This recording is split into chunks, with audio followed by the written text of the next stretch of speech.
Out of time. Bye-bye. Well, that, of course, is the legendary voice of John McLaughlin, and if you ever watched the McLaughlin Group, was raised up on the McLaughlin Group every Sunday morning, well, you know that familiar voice who did pass on in 2016, and his presence, his verbiage, his opinions are greatly missed today. But on Keeping It Real with Alexander Garrett, I want to start out this edition with some great news.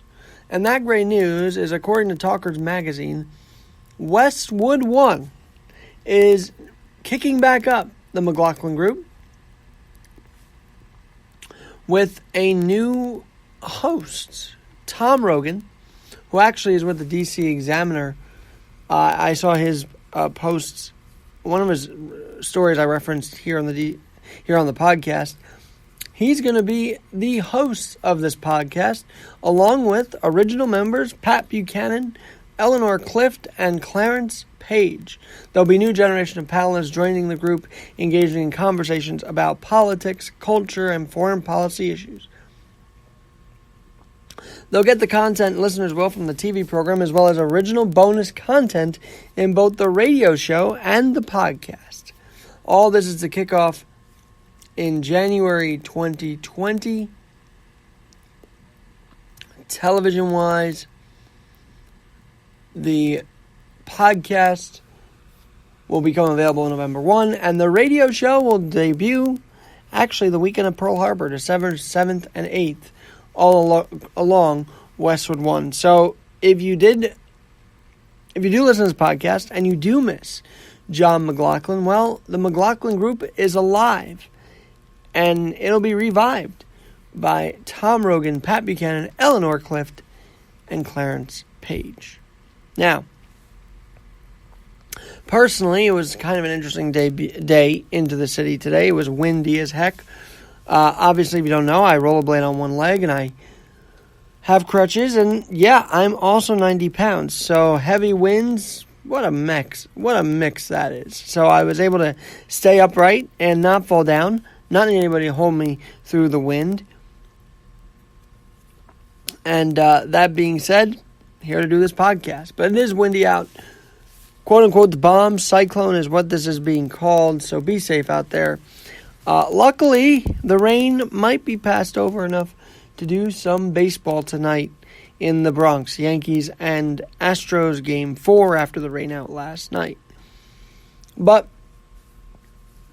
I was thinking about this. I've had a few personal stories, which I don't know. Sometimes I can't tell if I should be telling them or not. But obviously New York is a great city, so why not tell some of the stories? And a very intriguing and a very different and a very you never know what's going to happen next kind of city. So, prefacing it that way, the first things first, I saw a guy, and I'm not being transphobic, but this is reality here in New York sometimes. I saw someone, I shouldn't say a guy, someone with a beard and a very deep voice. Hey, I said, and he looked a bit disheveled, a bit lost, a bit displaced, and less fortunate. And I said, God bless you, man. And he said, oh, I'm a girl, dude. So this is the kind of experience you might get in New York City. For me, it's kind of like crashing a bubble, right? I'm in the bubble of everybody's a man or a woman. Haven't really been in the transgender scene, so I don't know. But yesterday was like, oh, okay, that's a first. I still pray for the person. And I still hope that they get the help. It looked like he needed medical help, or she needed medical help. But that's just kind of the era we're in. You never know, really, who's a guy, a girl who feels one way, who feels another. Especially in New York. Everything's so eclectic here. So that was the first experience. But the second experience I haven't shared on the podcast. I've shared on Facebook and Instagram. Instagram, Alex G in NYC. Alex G in NYC. That's also my Twitter page. But the second experience that I haven't shared with you yet is one you might either say, great for you, and a lot of them did say for setting up, or why did you just give them the whole $15? Well, there was a homeless guy in Penn Station who had a kid and who was asking for money. I don't oppose giving money here in New York because I feel like if you have something to give at least $1 or so. Well, for me, I just got change from a Starbucks iced coffee I got. $15. And this guy makes an entrance, comes over to me, sits next to me, gives me his story of how he has this happening in his life and that happening in his life, and I know you want to take care of your kids. I get it. Then he says, how much can you give? I said, I can give you $5. He's like, no, you have more than that. Well, firstly, I learned my lesson not to show all my money out in the public because something like what I'm about to tell you could happen. This homeless guy reached over and grabbed the $15. I only wanted him to have $5. And I'm not saying this to discourage New Yorkers from even being outside, but people who are listening to this that want to come to New York. No, we're not full of the mentally unstable and full of the homeless. But I think we're getting there again. And I wish this administration could just be changed already. I really do. That being said, here's what happened after that. The guy has $15. I see him sitting there still at Starbucks. Didn't run away. Felt an urge to say, you know what? I too have needs that need to be met. I too have monetary needs that need to be met. I too am a human being. And this guy just robbed, it felt like it, from a man with a disability. So I rolled up to him.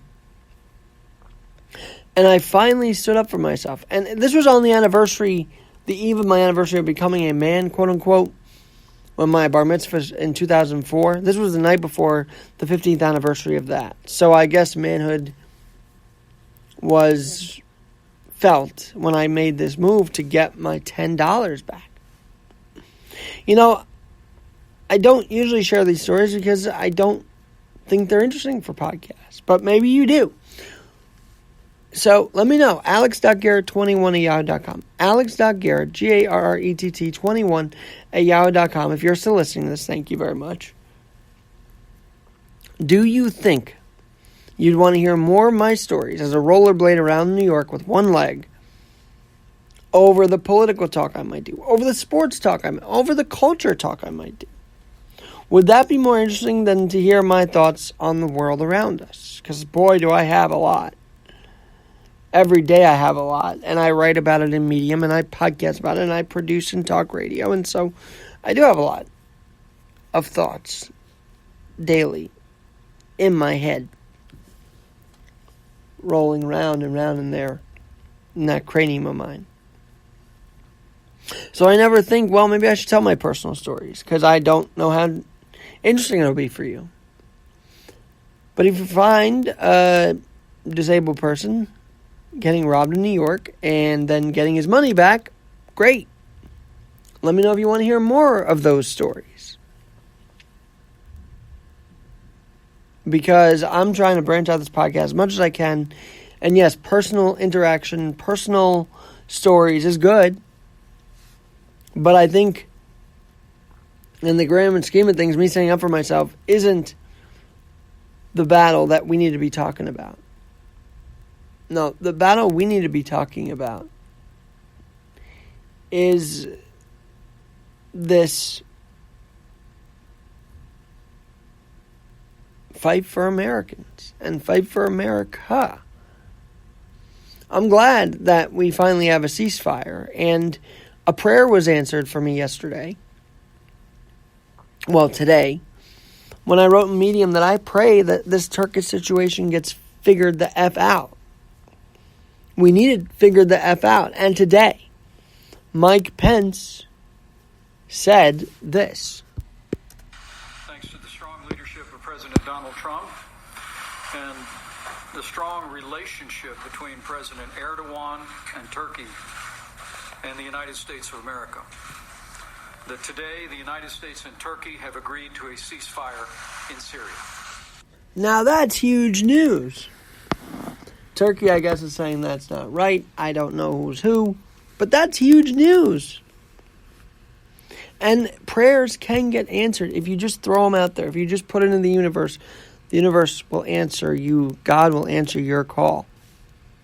And if you did pray with me about my Medicaid and my health insurance issue, great news there.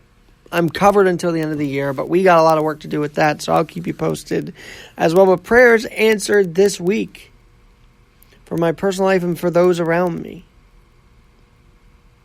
that they have good news come their way, who's ever in my sphere, in my family, those in my family, those in my sphere, good news all around. That's all I pray for every day. And I hope you pray that for your family as well. Because what we see in the photo ops and all that is much less important than what the average American's dealing with. The war of photo ops with Trump and Pelosi, yada, yada, yada, less important than the fact that workers, Americans, actually getting things done for themselves. 48,000 UAW, United Auto Workers, having a strike resolution with GM. And that's ginormous.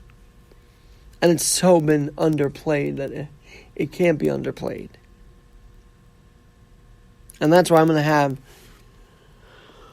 a gal on my show. She's with the Detroit Free Press tomorrow to talk about this. Because look, I'm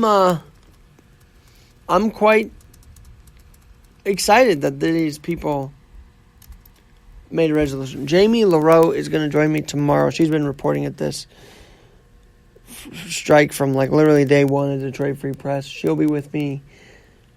And it's just worth covering because obviously the media doesn't care enough about the average worker and American to cover a story that benefits average workers and Americans as much as they should. As much as they should. Then the other big thing, which I saw yesterday, is as much bluster and war of photo ops that happened yesterday between Trump and Pelosi. As much photo ops as that happened there is a good thing going on. You know, there's vaping illness across the country. Turns out the House is investigating this. Wait a minute. They're doing something other than Trump impeachment. I can't believe it. The CDC was in with the House yesterday and calling the illness EVALI, E-V-A-L-I, and saying 33 people have died. 1,479 people have fallen ill from vaping-related illnesses. And lawmakers actually heard this testimony from CDC Principal Deputy Director Ann Shukot. So breaking news, the House is focusing on other things besides impeachment. Finally, some other stories the House could be working on, and they are. We can get this vaping under control. Does your kid vape? Does your teenager vape? Does your employee vape? Have you tried to get them out of vaping? Maybe now's the time. Because right now, 1,479 is a very low number. This could go way up. So if you do see your colleague, if you do see your employee, if you do see your teenager or whoever, your roommate, your doormate, vaping, tell them, hey, this is an illness. This is something bad. Yeah, you might not like the Trump and even Cuomo administration interfering, saying, you know what? We got to regulate, we got to ban. So what? At least they're making steps. Are you? To ensure the safety of those around you? Maybe starting with kids and teenagers and adults vaping is a start. Yeah, you don't want to get in people's business or judge, but sometimes when the numbers are so severe, like the House is realizing, they woke up and said, oh, there's other issues beside Trump today. Then you too can better the world around by saying, hey, look at these stats. You shouldn't be doing that. It's bad for your lungs. And get these kids help. We all should. We all should. That's it for now. As I mentioned tomorrow, UAW conversation. And then the cooler thing is Len Clark. He's a Notre Dame football expert. He'll be joining me. He's from Family Network to talk about, and Notre Dame is a bye week, I believe, this week, to talk about Notre Dame football. Their huge win against USC. And their next opponent is Michigan, the Wolverines. Harbaugh in Ann Arbor. Oh, man, get ready for that one on October 26th. I'm Alexander Garrett, fan, Media Network, correspondent there, and, of course, podcaster here on Spreaker.com. And elsewhere, you might have me on Apple Podcasts or Spotify or elsewhere. So thanks for listening, and have a great day. Take care.